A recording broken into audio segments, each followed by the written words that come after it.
এক সিম থেকে অন্য সিমে ব্যালেন্স ট্রান্সফার করুন 30 সেকেন্ডে। সেটা হতে পারে গ্রামীণ সিম, বাংলালিংক সিম অথবা এয়ারটেল কিংবা রবি। অনেক সময় দেখা যায় অতিরিক্ত টাকা রিচার্জ করা হয়ে গেলে তখন একার পক্ষে পুরানো সম্ভব হয় না। তখন ইচ্ছা করলে আপনি এক সিম থেকে অন্য সিমে ট্রান্সফার করে সেই টাকাটা আপনি ব্যবহার করতে পারবেন। কিভাবে ট্রান্সফার করবেন চলুন আপনাদেরকে দেখিয়ে দিচ্ছি। ভিডিওটি শুরু করার আগে ছোট্ট একটা রিকোয়েস্ট, আমার চ্যানেলটি এখনও সাবস্ক্রাইব করেনি তারা সাবস্ক্রাইব করে দেবেন এবং লাইক দেবেন এবং কমেন্ট করবেন অবশ্যই। সিম্পলি এখন আমাদের ব্যালেন্স ট্রান্সফার করার জন্য আমাদের চলে যেতে হবে ডায়াল প্যাডে ডায়াল প্যাডে আসার পরে আমরা এখন ডায়াল করব *121**1500#। এটা আমরা কলিংয়ের উপর ডায়াল করে দেবো। এটা শুধু গ্রামীণ ফোনের জন্য। তো আপনারা বাংলালিংক, এয়ারটেল, রবিতে কীভাবে ডায়াল করবেন আমি ভিডিওর লাস্টে দেখিয়ে দেবো। সিম্পলি এটা ডায়াল করা হয়ে গেলে দেখতে পাবো যে নতুন একটা পেজ ওপেন হয়েছে। তো এখানে আমাদের এটা রেজিস্ট্রেশন করতে হবে। সিম্পলি এটা রেজিস্ট্রেশন করার জন্য আমাদের যেটা করতে হবে, এখানে উপরে লেখা আছে অন, এই অন লিখে নিচে সেন্ট আছে, সেন্টের উপর ক্লিক করে দেবো। সেন্ড করা হয়ে গেলে আমরা দেখতে পাবো যে মেসেজে একটা মেসেজ চলে আসবে। তো মেসেজে আমরা দেখতে পাবো 4 ডিজিটের একটা পিন, এই যে এই পিনটা।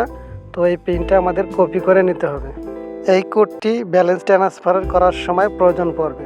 সিম্পলি এখন আমাদের আবারও ডায়াল প্যাডে চলে আসতে হবে। ডায়াল প্যাডে আসার পরে এখানে আমাদের ডায়াল করতে হবে *121*1500#। এই যে এই লেখাটা ভালোভাবে দেখে নেন, এই লেখাটা আবার আমরা ডায়ালের উপর ডায়াল করে দেবো। তারপর আমরা দেখতে পাবো নতুন একটা পেজ ওপেন হয়েছে।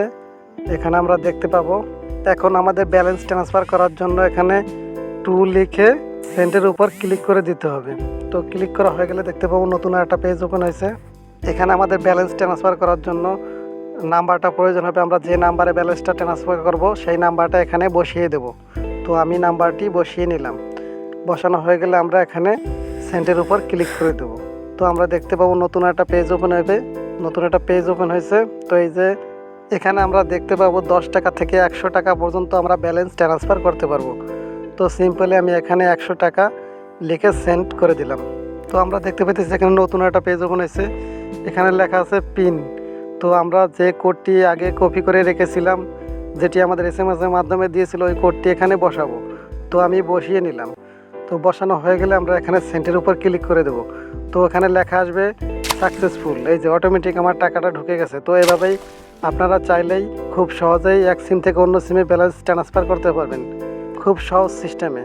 তো যারা বাংলালিংক, গ্রামীণ, রবি থেকে ট্রান্সফার করবেন সব কোডগুলো আমি যে স্ক্রিনের উপর দিয়ে রেখেছি, এটা দেখে সবাই ট্রান্সফার করে নেবেন। আজকের ভিডিওটা দেখে যদি একটু উপকৃত হয়ে থাকেন বা কিছু শিখতে পারেন তাহলে চ্যানেলটি অবশ্যই সাবস্ক্রাইব করবেন। এবং এছাড়াও আমার একটা ফেসবুক পেজ আছে ট্রু টেকনোলজি, এই যে এই পেজটা, এটাও সবাই ফলো দেবেন নতুন সব ভিডিওগুলো সবার আগে পাওয়ার জন্য। তো আজকের ভিডিও পর্যন্ত সবাই ভালো থাকবেন, সুস্থ থাকবেন, খোদা হাফেজ।